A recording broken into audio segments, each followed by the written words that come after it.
Students, स्वागत है आप सभी का मोक्षु क्लासेस में।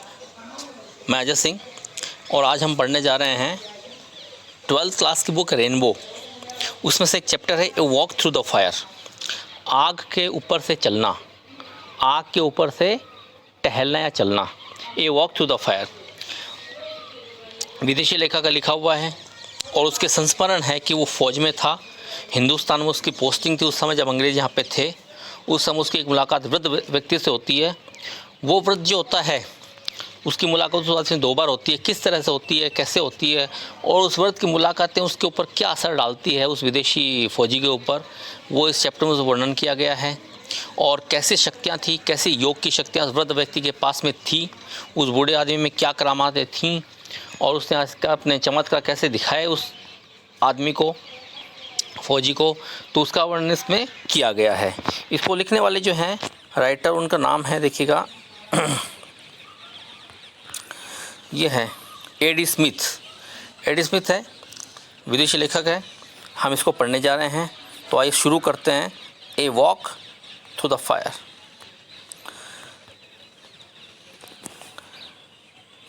The other evening I was sorting out the contents of the trunk in a loft when I came across an old pair of khaki drill slacks, a souvenir of my army days in India।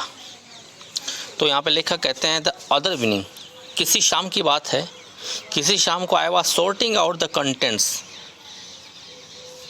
मैं सुलझा रहा था या मैं जचा रहा था the contents of A trunk. Trunk बोलते हैं संदूक को, बक्से को। एक बक्से के अंदर कंटेंट्स यानी कुछ सामान रखा हुआ था, सामान को मैं सुलझा रहा था या उसको जचा रहा था।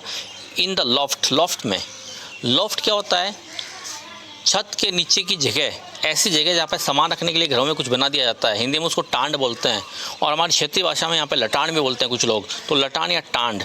तो उसके ऊपर मैं एक बक्से में से एक सामान को एकत्रित करके निकाल के जचा रहा था, तभी I came across an old pair of khaki drill, मेरे सामने आया एक पुराना जोड़ा खाकी ड्रिल स्लैक्स का। ड्रिल स्लैक्स, ड्रिल के समय पहनने वाली पैंट, स्लैक्स का मतलब पैंट से मतलब मान लीजिए आप छोटी pant.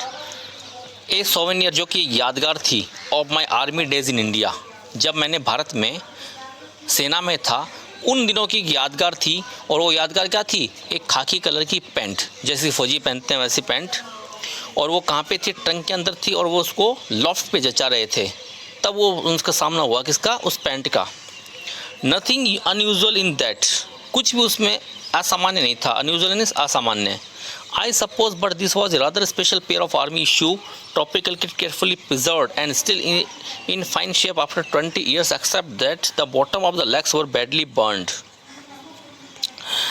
almost as though someone had deliberately held them aloft over a fire। अब वो क्या बताता है पैंट के बारे में आगे? नथिंग अनयूजुअल इन दैट, उसके अंदर कुछ असामान्य नहीं था। आई सपोज, जैसे मैं कामना करता हूँ, आशा करता हूँ। But this was a rather special pair of army shoe, tropical kit, लेकिन ये एक विशेष जोड़ा था फौज से संबंधित, जो ट्रॉपिकल किट के अंदर था, जो हमको उष्णकटिबंधीय जगह पे पहनने के लिए जो दिए जाते थे कपड़े, उनमें से एक था। उसको केयरफुली प्रिजर्व, अच्छे से मैंने संभाल के रखा हुआ था। And still in fine shape, और वो स्टिल अभी भी फाइन यानी अच्छे शेप आकार में था। आफ्टर 20 years, यहाँ तक कि 20 साल हो चुके थे मुझे आर्मी को। भारत की वो जो पैंट थी वो 20 साल पुरानी पैंट थी। 20 साल बाद में भी उसको मैंने जच्चा के रख रखा था, अच्छे से रख रखा था, है ना। और उसमें अभी भी फाइन शेप में थी पैंट। लेकिन एक्सेप्ट सिवाय that the bottoms of the legs were badly burned, pant का हिस्सा जो था नीचे का पाइचा, वो पाइचा जो था बुरी तरह से जला हुआ था। दोनों पाइचे जले हुए थे। Almost as though someone had deliberately, पूरी तरह से जैसे कि, एज दाउ जैसे कि, समवन किसी ने डेलिबरेटली जानबूझ के, हैड हेल्ड रखा था, दैम उनको, अलोफ्ट ओवर ए फायर, किसी आग के ऊपर। अलोफ्ट यानी ऊपर, फायर यानी आग।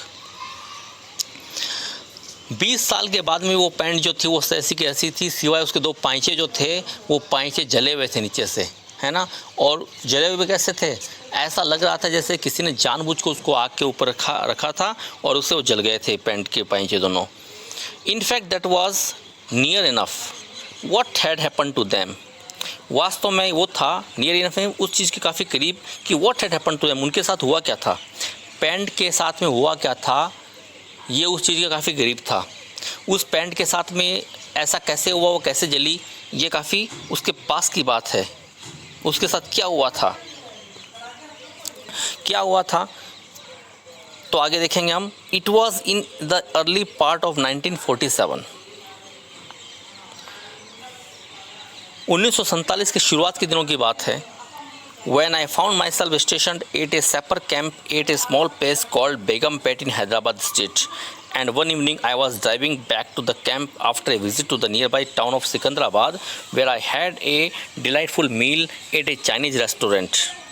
एक ही सेंटेंस देखो पूरा इतना, ये कहता है कि it was in the early part of 1947, 1947 के आरंभ की बात है, जब आई फाउंड माई सेल्फ स्टेशनड, मेरी पोस्टिंग थी, मैंने अपने आप को पाया था, या मेरी पोस्टिंग थी कहाँ पे, एक सैपर कैंप में, एक फ़ौजियों के कैंप में, कहाँ पे, एक छोटी सी जगह पर जिसका नाम था बेगमपेट। ये बेगमपेट कहाँ है, हैदराबाद स्टेट में है ना, वर्तमान के आंध्र प्रदेश में। आंध्र प्रदेश की राजधानी हैदराबाद है, लेकिन पहले कभी हैदराबाद स्टेट हुआ करता था, तो वहाँ पे बेगमपेट नाम की जगह थी, वहाँ पे इनकी पोस्टिंग थी। एंड वन इवनिंग, और एक दिन शाम को, I was driving back to the camp, मैं गाड़ी चला के वापस आ रहा था कैंप में, after a visit to the nearby town of Secunderabad, पास ही के कस्बे में, सिकंदराबाद नाम के कस्बे में मैं गया हुआ था, वहाँ से गाड़ी चला के वापस आ रहा था, मैं गाड़ी में अकेला था। Where I had a delightful meal, जहाँ पे मैंने एक बहुत शानदार भोजन किया था, कहाँ पे, एक चाइनीज़ रेस्टोरेंट में। I was at peace with the world, मैं बड़ा इस संसार में शांति में था, मेरा वो दिन बड़ा शांतिपूर्ण था। I had reached a point where the road such as it was divided, and as I was swinging into the left hand fork towards the camp, I caught a glimpse of something in the headlights over the right hand fork. This was a little more than a car track which led to a small village called Firozguda. आगे वो कहते हैं कि I had reached a point, मैं पहुंचा अपनी गाड़ी को लेकर एक ऐसे पॉइंट पर, ऐसी जगह पर जहाँ पर रोड, जो सड़क जो थी, जैसी ये थी, ये डिवाइडेड थी, ये सड़क जो थी दो हिस्सों में बट रही थी, एक रास्ता यहाँ पे जाता था, एक रास्ता इस तरह से, है ना। तो इस तरह से सड़क जा रही थी, और सड़क के दोनों जो सड़क आगे जाके दो रास्ते में मुड़ी हुई थी, एक रास्ता ये और एक रास्ता ये, इस तरह से। तो मैं चला जा रहा था, और चलते चलते देखा कि सड़क डिवाइड हो रही थी, such I was swinging into the left hand, और मुझे लेफ़्ट हैंड पे जाना था, ठीक है। जैसे ये सड़क है, मुझे इस तरफ जाना था, तो लेफ़्ट हैंड में मैं मुड़ा, लेफ्ट हैंड में मैं जैसे मुड़ा टूवर्ड्स द कैंप की तरफ, I caught a glimpse of something, तभी मैंने ग्लिम्स यानी झलक, ग्लिम्स यानी किसी चीज़ की मैंने झलक देखी, है ना। वो झलक क्या चीज़ की थी, of something in the headlights over the right hand fox. मैंने देखो, जब मैं यहाँ से मुड़ा तो मैंने इस तरफ यहाँ पे कुछ देखा, मुझे दिखा, मुड़ने से पहले मुझे कुछ यहाँ पे दिखा, किसी चीज़ की झलक दिखी मुझे। आगे वो कहते हैं, this was a little more than A car track, ये रास्ता जो था ना, छोटा वाला रास्ता, दूसरा वाला रास्ता, ये कार ट्रैक था, यानी बैलगाड़ी चलने का रास्ता था, छोटा सा बैलगाड़ी चलने का एक रास्ता था। और which led to a small village called Firozguda, और वो रास्ता जाता था एक गांव में, छोटे से गांव में, जिसका नाम था Firozguda. I stop the truck and reversed it back along the road until the headlights shone across to where something had first attracted my attention. फिर क्या होता है, वो कहता है कि आई स्टॉप द ट्रक, मैंने गाड़ी रोक दी, अपना ट्रक रोक दिया, एंड रिवर्स्ड इट बैक, और इसको बैक लिया, वापस लिया, along the road, सड़क के पास साथ साथ मोड़ लिया, मैंने पीछे बैक ले लिया, until the headlights shone, जब तक कि हेडलाइट जो थी चमक नहीं उठी, across to where something had first attracted my attention, उस जगह पर जहाँ पे मुझे कुछ दिखा था, यानी उस सड़क के मैं आगे जाके जैसे मुझे कुछ यहाँ पे दिखा, मैं गाड़ी वापस मोड़ के ले आया, यहाँ पे मोड़ के नहीं, बैक ले आया, और गाड़ी का मुंह इधर की तरफ कर दिया, ताकि मुझे रोशनी में यहाँ पे वो दिख सके मैंने क्या देखा था। And I was just in time to see, और तभी मैंने देखा कि shadowy figures disappearing like mad across the rough ground, कि कुछ छाया थी, shadowy figures, कुछ छायादार आकृतियाँ गायब हो गई, है ना, हड़बड़ाहट में वहाँ से वो गायब हो गई, खुरदरी या रफ जगह में वो चीज़ें पर छाइयाँ जो थी गायब हो गई, कुछ लोग थे वहाँ पे वो गायब हो गए।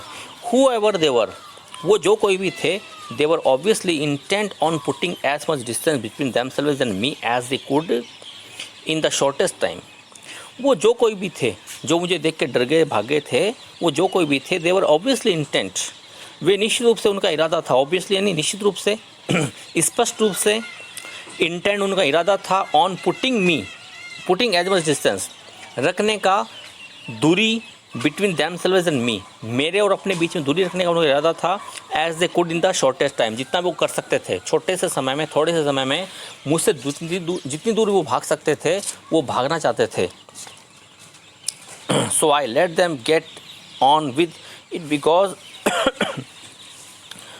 I could now see what appeared at first sight to be a bundle of wet clothing on the ground, but what a closer inspection turned out to be an elderly Indian. So I let them get on with it. तो मैंने उनको जाने दिया, because क्योंकि I could now see, मैं देख सकता था, what appeared at first sight to be a bundle of white clothing, कि मुझे कपड़े की गठरी दिखाई दी वहाँ पे, जो मुझे पहले कपड़े की गठरी लग रही थी ऑन द ग्राउंड, ज़मीन के ऊपर, but what on closer inspection, लेकिन जब मैं पास से इंस्पेक्शन किया उसका, पास से उस चीज़ को देखा, गठरी को देखा, तो turn out to be an elderly Indian, तो वो गठरी नहीं थी बल्कि एक बूढ़ा आदमी था, बूढ़ा भारतीय व्यक्ति था। He was lying quite still and I fear the worst, वो चुपचाप एकदम अस्थिर होके पड़ा हुआ था और मुझे तो उससे ज़्यादा डर लगा, मुझे लगा कहीं मर नहीं गया हो कौन वो बूढ़ा व्यक्ति, but as I knelt down, जैसे मैंने घुटने मोड़ के नीचे बैठा, बिसाइड हिम, उसके पास में, ही ओपन हिज आइज, उसने अपनी आंखें खोल दी। His face was covered with blood, उसका चेहरा पूरा खून से सना हुआ था, खून ही खून उसके चेहरे पे आ गया था, and it was obvious that someone had been doing a pretty through job of putting the boot in to him, और ये बात स्पष्ट थी, उसके चेहरे को देख के लग रहा था जैसे खून उसके चेहरे पे गिरा हुआ था, लग रहा था कि किसी ने उसको बहुत बुरी तरह से मारपीट उससे की है, अपने जूतों को उसके मुंह पे दे के मारा है, लातों से उसको मारा है। तो यहाँ तक आप समझोगे, फौजी आदमी है, सिकंदराबाद नाम के कस्बे से अपने कैंप में जा रहा है, आगे रास्ता मुड़ता है एक जगह से, दो रास्ते मुड़ रहे हैं, उसको दाईं तरफ जाना था, दाईं तरफ कुछ उसको दिखा, गाड़ी को वापस लेके आया पीछे और देखा कि वहाँ पे गठरी सी थी, उसको देख के दो लोग भागे भी। अब क्या होता है कि वहाँ पे जो बूढ़ा आदमी था, गठरी लगाई थी, उसको लगी थी पहले, वो गठरी नहीं थी, बूढ़ा आदमी था, उसको लगा जैसे ये आदमी बेहोश है या इससे बुरा भी, लेकिन ऐसा नहीं था। जैसे उसके पास वो गया लेखक, उसने अपनी आंखें खोल दी बूढ़े व्यक्ति ने। Not for the first time in my life I then wish that I was a good soldier who always carried his filled dressing kit in the specially provided pocket of his slacks instead of the usual tin of cigarettes, but not being a good soldier, I had to do the best I could with a large pocket handkerchief, and when I managed to clear the blood from his face, I could see that he was indeed a very old Indian, and I was beginning to get more than a little worried. देखिएगा एक ही sentence पूरा ये। अब वो कहता है आगे कि not for the first time in life, ऐसा नहीं कि पहली बार मुझे ज़िंदगी में ऐसा लगा, ज़िंदगी में ऐसा पहली बार नहीं था। आई देन विश्ड, कि मैंने सोचा, मैंने चाहा कि काश आई वॉज ए गुड सोल्जर, कि मैं एक अच्छा सिपाही होता, who always carried his field dressing kit in his specially provided pocket of slacks, जो अपनी पैंट की एक स्पेशल जेब में ड्रेसिंग किट रखता हो। ड्रेसिंग किट यानी पट्टी वगैरह, दवा वगैरह कोई भी चोट लगने पे लगाई जाए ऐसी। Instead of the usual tin of cigarette, बजाय सिगरेट की पैकेट के, मैं अपनी जेब में वो अच्छी चीज़ें नहीं रखता था बल्कि सिगरेट की पैकेट रखता था। Not being a good soldier, लेकिन मैं अच्छा सोल्जर नहीं था। ऐसा होते हुए I had to do the best, मुझे अच्छा करना था। क्या अच्छा करना था? I could with a large pocket handkerchief, मेरे पास एक बड़ी पॉकेट जेब में डालने वाली रुमाल थी, उस रुमाल से मुझे कुछ बेहतर करना था। And when I manage to clear the blood from his face, और जब मैंने मैनेज किया क्लियर करने का, साफ़ करने का खून के धब्बों को उसके चेहरों से, तो आई कुड सी, मैं देख सकता था, he was Indeed a very old Indian, कि वास्तव में एक बहुत बूढ़ा व्यक्ति था, बूढ़ा भारतीय व्यक्ति था। And I was beginning to get more than a little worried, अब मुझे उसको देख के और ज़्यादा चिंता होने लगी थी, बहुत बूढ़ा था वो। He had evidently taken a severe beating, उसने स्पष्टतया एविडेंटली प्रामाणिक तौर पर उसने बहुत बुरी तरह से पिटाई उसकी हुई थी। And I did not want to move him, मैं उसको हिलाना नहीं चाहता था। Because I did not know, मुझे नहीं पता था व्हाट इंटरनल इंजरीज़, कि उसको क्या आंतरिक इंजरीज़ हुई हैं, चोट लगी हैं, ही माइट है, वो जो उसको मिली हो। मैं उसको हिलाना नहीं चाहता, मुझे नहीं पता उसके अंदर अंदरूनी मार कहाँ पे लगी है।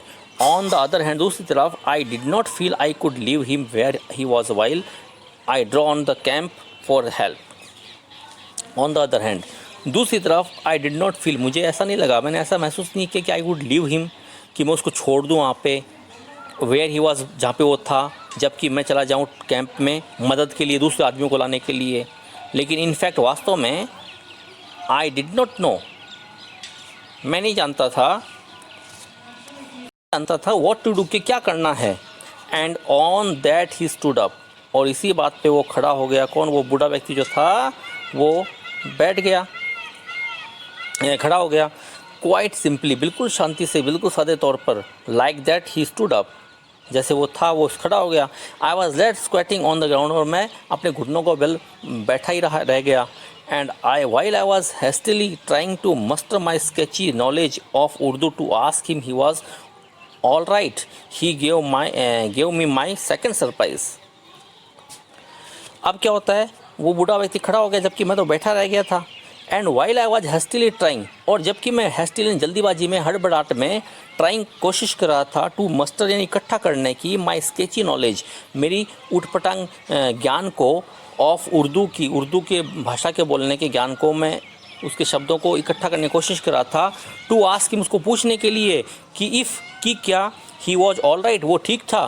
तभी he give me my second surprise, उसने मुझको दूसरा सरप्राइज़ दिया। पहला सरप्राइज़ क्या था? बूढ़ा आदमी खड़ा हो गया, इतनी मार खा के भी वो खड़ा हो गया, ये उसके लिए सरप्राइज़ था। दूसरा सरप्राइज़ क्या? अब जो देगा वो बूढ़ा आदमी। अंग्रेज़ ने तो क्या सोचा, फौजी ने, कि कुछ उर्दू के शब्दों को इकट्ठा कर पूछो उसको, बूढ़े आदमी को, कि उसको चोट तो नहीं लगी है, लेकिन उसको सरप्राइज़ दे दिया। सरप्राइज़ क्या था? Of the evening thanking me in perfect English for my timely intervention. उसने मुझे सरप्राइज़ दिया अंग्रेजी में, मुझको धन्यवाद देते हुए। धन्यवाद किस चीज़ का? कि मैं बिल्कुल समय पे वहाँ पे आया था, है ना। मैं अगर समय पे नहीं आया होता तो शायद उसको ज़्यादा मार पड़ती, लेकिन उसने मुझे धन्यवाद दिया, और कैसे? वो भी इंग्लिश में, विशुद्ध अंग्रेजी भाषा में उसने उसको सरप्राइज कर दिया। इतना बूढ़ा एक भारतीय आदमी इंग्लिश बोल रहा है। Those were the words he used, and you can imagine how incongruous they sound coming from a ragged, barefoot Indian whose worldly possessions seem to be tied in the usual mysterious bundle somewhere in his dhoti. Those were the words. वो उसके शब्द थे जो उसने मुझे कहे। And you can imagine, और आप अनुमान लगा सकते हैं कि how incongruous the sound, they sound coming from a rag barefoot Indian whose worldly possession seem to be tied in the usual misty's bundle somewhere in his dhoti. वो शब्द निकल रहे थे कैसे? वृद्ध आदमी के मुंह से, जिसने ऐसा लग रहा था जैसे इसकी उस धोती में जो उसने पहन रखी थी, उस धोती के अंदर उसका सारा ज्ञान समाया हुआ था, है ना। उसके फटे पुरानी धोती पहने हुए उस आदमी के अंदर बहुत सारा ज्ञान था, ऐसा प्रकट हो रहा था। He then went on to tell me that his assailants had been two Anglo-Indian youths, but he had not suffered too greatly at their hands because he had known that I would be coming along shortly and would stop. He then went on, फिर उसने मुझे बताया, to tell me, मुझे बताया that his assailants, उसके assailants नहीं, उसको मारने वाले, उसके हमलावर, had been two Anglo-Indian youths, वो दो एंग्लो इंडियन भारतीय थे, अंग्रेज भारतीय, ऐसे भारतीय जो आधे अंग्रेजी हो, आधे जैसे उसके माँ अंग्रेज हो और पिता इंडियन हो, या उसके पिता अंग्रेज हो, माँ इंडियन, इस तरह से।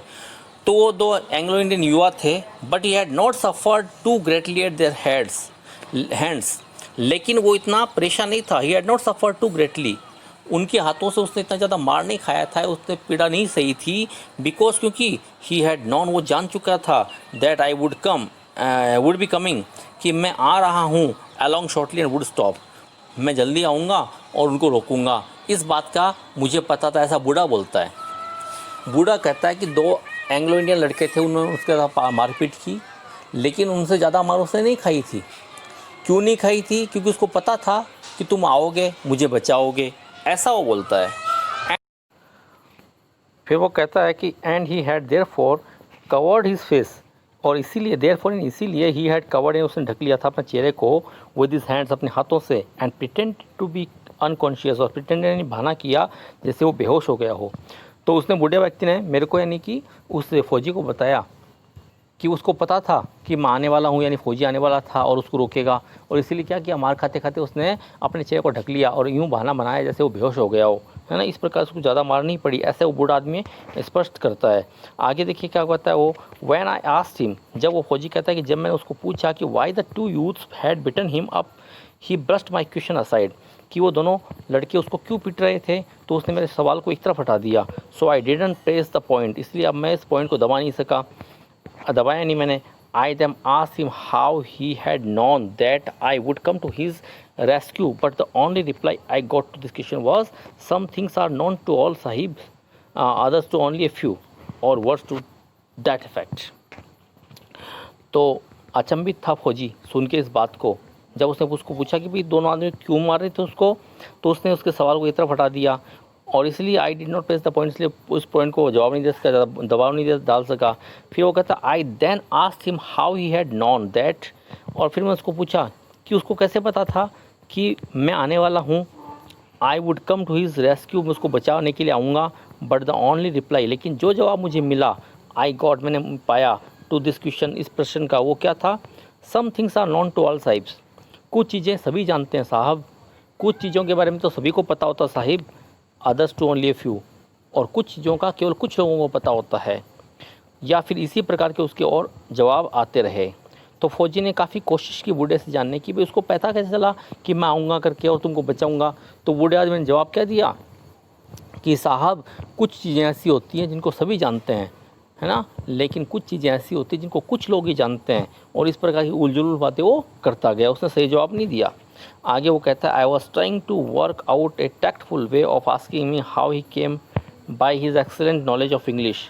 फिर आई वॉज ट्राइंग, मैं कोशिश कर रहा था, कैसे कोशिश कर रहा था, to work out a tactful way, एक सोची समझी तरह से, एक रणनीति के माध्यम से, टैक्टफुल नहीं, रणनीति के तरीके से क्या कोशिश कर रहा था ऑफ आस्किंग हिम, उसको पूछने की, कि हाउ ही केम बाई, उसको कैसे पता चला, by his excellent knowledge of English, came by, वो कैसे जान पाया इतनी अच्छी इंग्लिश के बारे में, इतनी अंग्रेजी उसको कहाँ से सीखी उसने, कैसे आती है, क्योंकि बूढ़ा अंग्रेजी बोल रहा था और अच्छी अंग्रेजी बोल रहा था।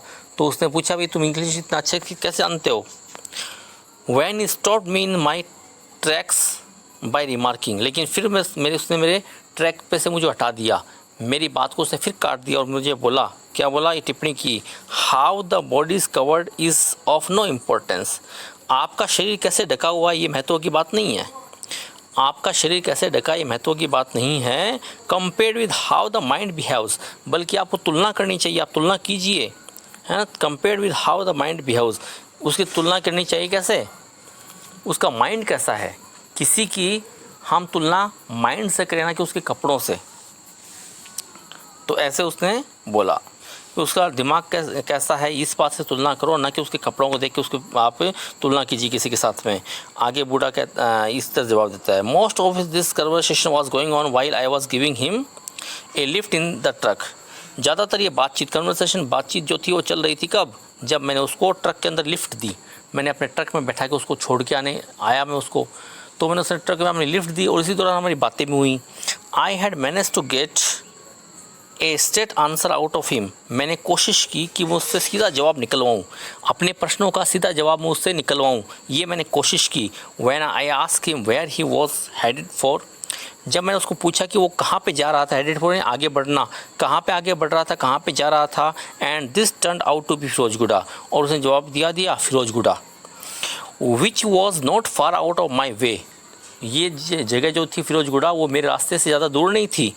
I had invited him to hop in, मैंने उसको अपने गाड़ी में हॉप यानी उछल के आ जाओ ये कहा, and travel in comparative comfort at the expense of British army, और मैंने उसको कहा कि तुम ब्रिटिश आर्मी के खर्चे पे ये यातायात का साधन अपनाओ, यानी ब्रिटिश आर्मी के खर्चे पे मेरे साथ चलो। मैंने उसको कहा गाड़ी में बैठ जाओ और ब्रिटिश आर्मी के खर्चे पे अपनी यात्रा पूरी करो, फिरोजगुड़ा तुमको मैं छोड़ देता हूँ। We soon reached in destination, हम जल्दी उसके डेस्टिनेशन है, उसकी मंजिल, डेस्टिनेशन बोलते मंजिल को, उसकी मंजिल पे पहुंच गए। वेयर अपॉन ही थैंक्ड मी, वहाँ पे पहुँच के उसने मुझे धन्यवाद दिया। वंस अगेन, एक बार फिर से, एंड सेड, और कहा that he would return my handkerchief, कि वो मुझे मेरा रुमाल लौटा देगा। After it had been cleaned, उसको साफ़ करने के बाद में। नेक्स्ट टाइम वी मैट, जब कभी भी हम अगली बार मिलेंगे। तो बूढ़े आदमी ने कहा कि भाई जब हम अगली बार मिलेंगे तो उस रुमाल को साफ़ करके मैं तुमको लौटा दूंगा। कौन सा रुमाल? जिस रुमाल को उसने घाव पोछे थे उसके। I was about to ask him how he proposed to arrange out next morning, our next meeting, when he did not even know who I was or which part of the huge sapper camp I was in.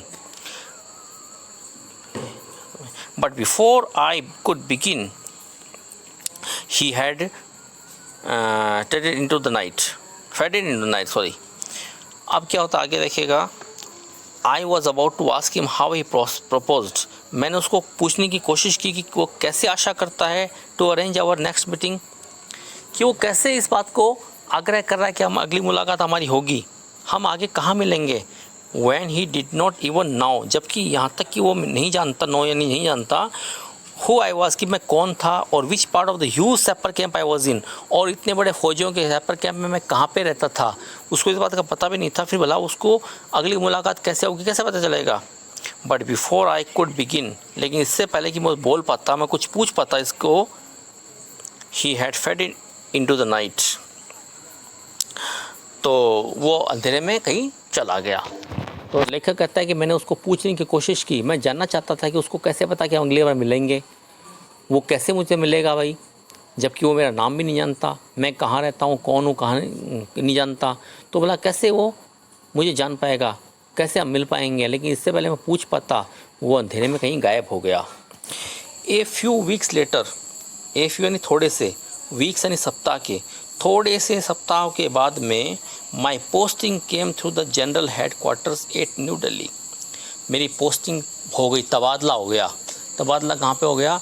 General head quarter में। कहाँ पे? नई दिल्ली में। पहले वो कहाँ था? हैदराबाद में था, अब नई दिल्ली में आ गया। And the night before I was due to leave coincided with the arrival of fresh supply of Canadian canned beer at the camp, और उस रात को, इससे पहले कि I was due to leave coincided with the arrival of fresh supply of Canadian canned beer at the camp, जिस दिन मुझे जाना था उससे पहले वाली रात को ही कैंप में क्या आया? कैंप में कनाडा की बनी हुई डब्बाबंद बियर वहाँ पे आई। डब्बावर बियर एक पेय पदार्थ वो आया। It also coincided with the visit to the camp of the remarkable troop of Indian, और एक बात और थी, वो बात क्या थी कि कैंप में एक रिमार्केबल, एक उल्लेखनीय ट्रूप आया। ट्रूप यानी एक दल आया, किसका? भारतीयों का। तो कोइंसाइडेड का मतलब होता है कि जैसे एक साथ दो घटनाएं होना, तो बियर भी आई और उसी रात क्या हुआ? एक दल आया, भारतीय लोगों का दल आया, लेड बाय ए जेंटलमैन, जिसका नेतृत्व एक सज्जन के द्वारा किया जा रहा था, नॉन एज प्रोफेसर राव, जिसका नाम क्या था? प्रोफेसर राव, जिनको प्रोफेसर राव नाम से जानते थे। तो वो सज्जन उस भारतीय लोगों के दल का नेतृत्व कर रहे थे। Who were said to perform amazing feats of strength, और ये प्रोफेसर राव कौन थे? हु वर सेड, ऐसा कहा जा रहा था उनके बारे में कि वो परफॉर्म करते थे, वो पेशकश करते थे, वो प्रस्तुति करते थे। किसकी? अमेजिंग फीट्स की। अमेजिंग यानी रोमांचक, रहस्यमयी, रोमांचक, है ना, शानदार तरीके के। फीट्स यानी करतब दिखाते थे। कैसे? स्ट्रेंथ यानी शक्ति के। प्रोफेसर राव के बारे में हमको बताया गया था कि शक्ति से भरे हुए जोरदार करतब दिखाते हैं। और राव किसका नेतृत्व कर रहे थे? एक समूह का, उनके साथ में कुछ लोगों का समूह था, वो लोग वहाँ पे आए। Entertainment at the camp was practically non-existent at that time, and therefore this show, which had been laid on by the welfare officer, was something not to be missed. So after having celebrated well but not all that wisely, we went along to watch it. तो entertainment जो है, entertainment मनोरंजन को बोलते हैं। At the camp में, फौजियों के कैंप में मनोरंजन जो था उस समय बिल्कुल भी अस्तित्व में नहीं था, है ना। व्यवहारिक तौर पर उस समय बिल्कुल भी अस्तित्व में नहीं था, वहाँ पे मनोरंजन का काम नहीं था। एंड देयरफॉर इसीलिए this show would had been laid on by the welfare officer was something not to be miss. इसीलिए ये शो जिसको हमारे वेलफेयर ऑफिसर ने, वेलफेयर बोलते कल्याण को, कल्याण के अफसर ने, हमारे वेलफेयर कल्याणकारी अफसर ने जो इस प्रोग्राम को यहाँ पे किया था, करने वाले थे, आयोजन किया था, उसको मिस नहीं किया जाना चाहिए था। मनोरंजन तो वहाँ पर होता ही नहीं था, अब आज मनोरंजन हो रहा है तो उसको हमको मिस नहीं करना चाहिए था। After having celebrated well but not all that wisely, अच्छे से सेलिब्रेशन करने के बाद में, लेकिन अच्छे से पूरे नहीं, we went along to watch it, हम सब साथ साथ गए देखने के लिए। इन एक्चुअल फैक्ट, वास्तव में जो फैक्ट था, तथ्य था, we went along with the intention of taking the mickey, हम वहाँ पे लोगों का मजाक उड़ाने गए थे, मज़े लेने के लिए गए थे। हम क्यों गए थे? मज़े लेने के लिए।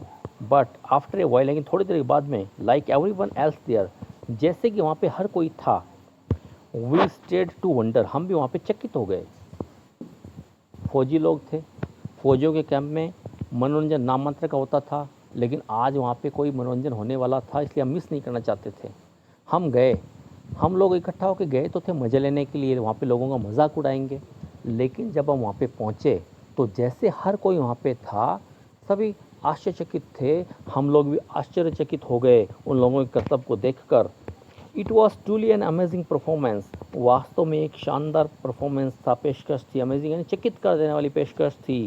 व्हेन वी अराइव्ड, जब हम पहुँचे, द प्रोफेसर, प्रोफेसर कौन? वो प्रोफेसर राव, जो शक्ति के करतब दिखाते थे, वो professor who looked nothing like a strong man, वो बिल्कुल भी मजबूत आदमी नहीं लग रहे थे, बड़े ताकतवर आदमी नहीं लग रहे थे। Had just called for 12 volunteers, उन्होंने क्या किया? 12 वॉलंटियर्स को बुलाया। वॉलंटियर्स यानी स्वयं सेवियों को, अपने आप सेवा करने के लिए बुलाया, यानी हम दर्शकों में से। फ्रॉम द ऑडियंस, हम दर्शकों में से बुलाया। Whose task it was to bend an iron bar around his neck. तो उन प्रोफेसर राव जो ज़्यादा मजबूत नहीं लग रहे थे, उन्होंने क्या कहा फौजियों से कि आप में से 12 लोग आके मेरे पास खड़े हो जाएं। इसके लिए उनका टास्क क्या था? टास्क बोलते हैं कार्य को। उनका टास्क था, it was to bend an iron bar around the neck, कि वो एक लोहे की बार को, लोहे की बार बोलते हैं सरिये को, सरिये को उनके गले के चारों तरफ लपेट दे। ठीक है ना, इस तरह से कहा। अब देखो क्या होता है, जैसे मान लीजिए प्रोफेसर राव है ये, ठीक है भाई, मैं कोशिश करता हूँ आपको समझाने की। उन्होंने 12 लोगों को बुलाया और कहा कि देखो ये लोहे का सरिया है, इसको मेरे गले के ऊपर यूँ लगा दो, और 6 आदमी यहाँ से इस पर दबाव डालेंगे, 6 आदमी इधर से दबाव डालेंगे, पीछे की तरफ मुझे धकेलेंगे, है ना। इस तरह से उन्होंने बुलाया। The iron bar provided from the camp store and was about 12 feet long and the professor held it horizontally with the middle of his pressed against his throat. जैसा कि मैंने बताया था, आयरन बार, लोहे की छड़ जो थी, वो लोहे का सरिया जो था, प्रोवाइडेड, वो प्रदान कराया गया फ्रॉम द कैंप के स्टोर से। वॉज अबाउट 12 feet लॉन्ग, वो लगभग 12 फीट लंबा था। And the professor held it horizontally, professor ने उसको यूँ, हॉरिजॉन्टली इसको बोलते हैं ऐसे, ये वर्टिकली होता है ऊपर से नीचे, ये हॉरिजॉन्टली क्षितिजीय रूप में उसको अपने गले पे लगा दिया, अपनी गर्दन पे उन्होंने, थोड़ा गले को बोलते हैं, लगा दिया, गर्दन पे लगा दिया। He then arrange the volunteer 6 on other side of him, उसके बाद उन्होंने कहा कि 6 आदमी एक तरफ खड़े हो जाओ, 6 आदमी एक तरफ खड़े हो जाओ। On the professor signal, professor के संकेत को पाकर the volunteers began to push with all their might, आप दोनों तरफ से 6 लोगों ने सरिये को पुश एंड धकेलना शुरू कर दिया, अपनी माइट बोलते हैं शक्ति को, अपनी पूरी ताकत के साथ में। And the iron bar was banned into A U shape around the नेक, और जैसे ही सरिये पे वजन पड़ा, 6 लोगों ने यहाँ से दबाया उसको और 6 लोगों ने यहाँ से दबाया, बीच में कौन थे? प्रोफेसर थे। वो सरिया क्या था? जोर से मुड़ के यूँ आकृति में मुड़ गया, यूँ मुड़ गया वो सरिया। तो इस तरह से मेरे को लगता है आप समझ गए होंगे। जैसे प्रोफेसर ने क्या किया, एक सरिया लिया, है ना, कहा कि सरिया लाओ, और खुद खड़े हो गए और कहा कि आप में से ये सरिया ऐसे लगा लिया गर्दन पे, 6 लोग इसको दबाव डालेंगे यहाँ से और 6 लोग इसको दबाव डालेंगे यहाँ से। जब उन्होंने दबाव लगाया, प्रोफेसर पीछे गिरे नहीं, बल्कि वो सरिया जो था ना, वो यू आकार में यूँ मुड़ गया, ये हुआ। तो इस तरह से वहाँ पर उन्होंने करतब दिखाया। आगे देखिए क्या होता है। अदर फीट्स फॉलोड, कुछ और भी फीड्स यानी कर्तव्य जो थे वहाँ पे किए गए, उसके बाद दिखाए गए। But the professor closing act was unforgettable, लेकिन प्रोफेसर का क्लोजिंग यानी आखिरी एक्ट एंड तथ्य जो था, वो कर्तव्य जो था वो अनफॉरगेटेबल था। अनफॉरगेटेबल जिसको कभी भुलाए नहीं जा सके, अविस्मरणीय, नहीं भुलाने वाला था। क्या किया उन्होंने? And before he performed it the welfare officer announce that it is insistence the professor had signed a document to the effect that if anything happened to him, the British Army could in no way be holding responsible. जब उन्होंने आखिरी कर्तव्य दिखाने वाले थे, उससे पहले welfare officer ने क्या किया? अनाउंसमेंट किया, एक घोषणा की। क्या घोषणा की? कि प्रोफेसर को हैड साइन डॉक्यूमेंट, एक डॉक्यूमेंट साइन करना पड़ा, एक कागज़ पे लिख के देना पड़ा, टू द इफेक्ट, इस बात का असर डालते हुए, that if anything happen to him, कि अगर उनको कुछ हो जाता है इस कर्तव्य को दिखाते समय, तो British army could in no way be held responsible, तो ब्रिटिश आर्मी जो है वो किसी भी तरह से इसकी जिम्मेदार नहीं होगी। तो आखिरी कर्तव्य जब प्रोफेसर राव दिखाने वाले थे तो शायद वो कर्तव्य कुछ जानलेवा हो सकता था। इसके लिए क्या किया? ब्रिटिश आर्मी के ऑफिसर ने कहा भी हम ऐसा नहीं करने देंगे, आपको लिख के देना पड़ेगा कि मुझे कुछ हो जाता है तो इनकी कोई जिम्मेदारी नहीं है, ब्रिटिश आर्मी की कोई जिम्मेदारी नहीं है। It was only on this terms that the professor was allowed to perform his closing act. और जब उन्होंने ये कर दिया, जब वो साइन करके दे दिया, उसके बाद ही क्लोजिंग एक्ट को करने की परमिशन को दी गई, है ना, उसके बाद में ही उन्होंने परमिशन दी। तो इस प्रकार से आपको यहाँ तक समझ में आया होगा।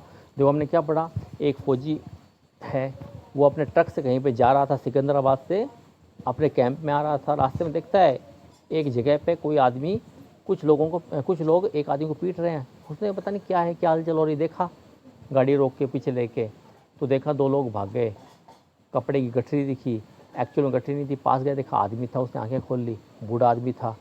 बूढ़े आदमी ने अंग्रेजी में उसको कहा कि भाई वो 2 एंग्लो इंडियन लड़के थे, मुझे मार रहे थे, लेकिन मुझे लगी नहीं, मुझे पता था तुम आओगे। उसको चंबा, उसको कैसे पता चला?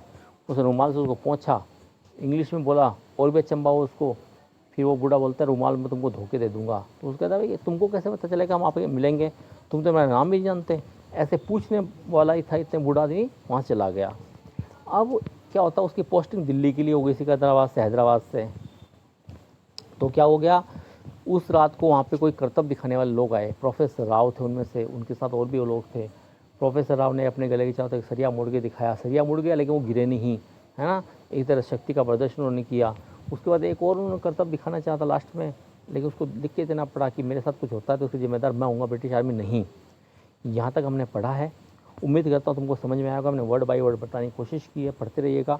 इसके अगले पार्ट को हम अगले वीडियो में पढ़ेंगे, तब तक के लिए आप पढ़ते रहिएगा। वीडियो अच्छा लगा तो लाइक करिएगा, शेयर करिएगा। चैनल को सब्सक्राइब नहीं किया तो प्लीज़ सब्सक्राइब जरूर करिएगा और लोगों से करवाइएगा भी, है ना। देखते रहिएगा मेरा चैनल मोक्षू क्लासेस। अगले वीडियो में फिर मिलते हैं, तब तक के लिए धन्यवाद।